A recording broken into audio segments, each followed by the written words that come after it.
नमस्कार, मी विजया. संवाद live TV मध्ये आपलं मनपूर्वक स्वागत. घेऊयात राज्यातील महत्त्वपूर्ण बातम्यांचा वेगवान आढावा. संवाद सुपरफास्ट. पुणे कोरेगाव भीमा हिंसाचार आणि नक्षलवाद्यांशी संबंध असल्याच्या आरोपाप्रकरणी आनंद तेलतुंबडे याला आज सकाळी पुणे पोलिसांकडून अटक करण्यात आली आहे. नक्षलवाद्यांशी संबंध आणि कोरेगाव भीमा दंगलीतील सहभाग असल्या कारणाने पोलीस तेलतुंबडेच्या मागावर होती. मात्र अटक होऊ नये त्यासाठी त्याने पुण्यातील सत्र न्यायालयात अटकपूर्व जामीन द्यावा अशी याचिका दाखल केली होती. मात्र त्याचा अटकपूर्व जामीन अर्ज न्यायालयाने फेटाळला आणि आज सकाळी पुणे पोलिसांनी त्याला अटक केली. मुंबई विमानतळावर उतरताच पुणे पोलिसांकडून तेलतुंबडेला बेड्या ठोकण्यात आल्या. काल अर्थसंकल्पाचे मोठे बजेट सरकारने मांडलं. या अर्थसंकल्पानुसार शेतकऱ्यांना दरवर्षी 6,000 रुपये देण्यात येणार आहेत. मात्र यावर राष्ट्रवादीच्या खासदार सुप्रिया सुळे यांनी या सरकारने शेतकऱ्यांची क्रूड थट्टा केल्याचे ट्विटरवरून ट्विट केले. त्याचबरोबर जे आजवर घडलं नाही ते या सरकारने करून दाखवलं. बेरोजगारीचा दर गगनाला भिडलाय. खेड्यातले रोजगार संपलेच, पण आता शहरातले देखील रोजगार घटले. खेदाची बाब अशी की मोदी सरकार हे लपवण्याचा प्रयत्न करते असा टोला खासदार सुप्रिया सुळे यांनी मोदी सरकारला ट्विट करून लावलाय.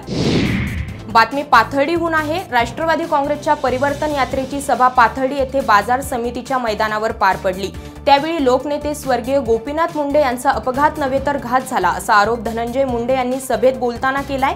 आणि या सर्व प्रकरणाची चौकशी करा अशी मागणी मी केली तर भाऊ बहिणीच्या मागे लागला असे त्या म्हणतील. म्हणजे जे वारसा चालवतात त्यांना जर या विषयाचे गांभीर्य नसेल तर त्यांना वारसदार म्हणायचे काय अशी टीका धनंजय मुंडे यांनी ग्रामविकास मंत्री पंकजा मुंडे यांचा नाम उल्लेख टाळून केली आहे.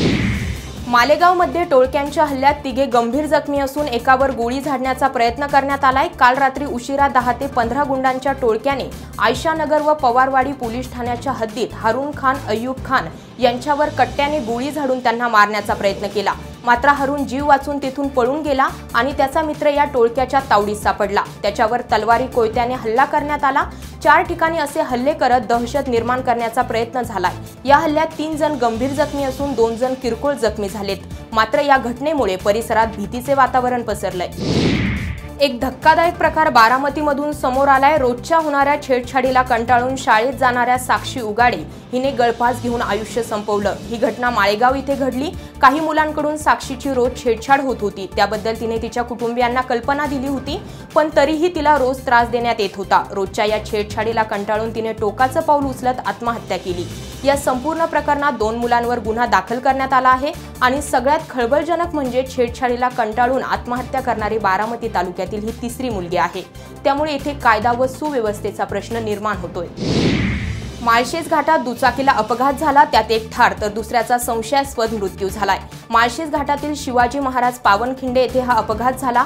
हा अपघात इतका भीषण होता की 200 फूट खोल दरीत दुचाकी स्वार कोसळला. कल्याणकडून नगरकडे जात असलेली दुचाकी डिव्हायडरला धडकली आणि त्यात हा अपघात झाला. अपघातातील चालकाचे नाव अद्याप समोर आले नाही. तर याच मृतदेहाशेजारी आणखी एक मृतदेह आढळून आल्याने एकच खळबळ उडाली आहे. भोर तालुक्यातील निवंगणच्या ग्रामसेवकावर चाकूने प्राणघातक हल्ला करण्यात आलाय. निवंगणमध्ये जलयुक्त शिवार योजनेतून झालेल्या शिवकालीन साठवण टाकीचे 1 लाख रुपये द्यावेत अशी मागणी अरविंद दिघे यांनी ग्रामसेवक अभिषेक बोत्रे यांच्याकडे केली होती. त्याच 1 लाख रुपयाच्या बिलाचा राग धरून ग्रामसेवक अभिषेक बोत्रे याच्यावर गावातील तरुणाने सायंकाळी चाकूने प्राणघातक हल्ला केला. हल्ला करणारा हल्लेखोर अरविंद दिघे यास पोलिसांनी तात्काळ अटक करून या प्रकरणाची चौकशी करत आहेत.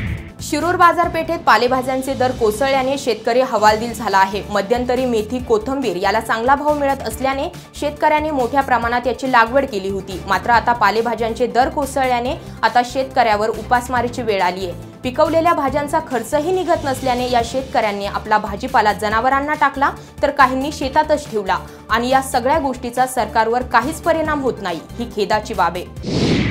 नवीन घडामोडी जाणून घेण्यासाठी आजच आमच्या YouTube चॅनलला सबस्क्राइब करा आणि आमच्या सोबत अपडेट रहा. धन्यवाद.